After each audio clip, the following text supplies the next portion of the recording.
Leandro Rezende, vamos falar um pouquinho de teto de gastos, né? Que teto, né? Porque nos últimos anos a gente soube falar do nome dele. Agora,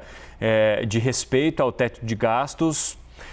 infelizmente já acompanhamos inúmeras manobras que ou desviam, ou passam por aqui, ou passam por ali, ou uma avalanche que vai levando esse teto embora. Enfim, mas é um tema bastante sensível para parte de um eleitorado que o ex-presidente Lula quer conquistar ainda, né?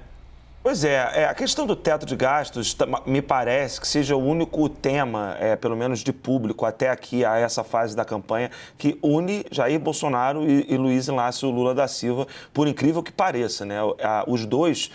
presidenciáveis, né, candidatos a tentar aí voltar ao Planalto, ambos, né, Jair Bolsonaro e Lula, em diversas ocasiões já se disseram contra o teto de gastos. E o teto de gastos no governo do presidente Jair Bolsonaro é retrátil. Essa não é uma avaliação minha, é uma avaliação do ministro Paulo Guedes, que já falou que o teto de gastos é retrátil e nessa semana disse, sim, violamos o teto de gastos com responsabilidade fiscal. Então, o teto de gastos, que foi um mecanismo ali criado durante o governo Michel Temer para tentar controlar as contas públicas, ele se tornou, e o presidente Jair Bolsonaro foi o primeiro a lidar com um governo, com esse limitador, o teto de gastos se tornou uma espécie aí de genie das principais candidaturas colocadas à presidência da República. O ex-presidente Lula já falou diversas vezes que é contra o teto, que quer derrubar a política do teto de gastos, e o presidente Jair Bolsonaro já falou também no mesmo sentido, com o seu ministro, homem forte da economia, o seu posto piranga, Paulo Guedes, dizendo,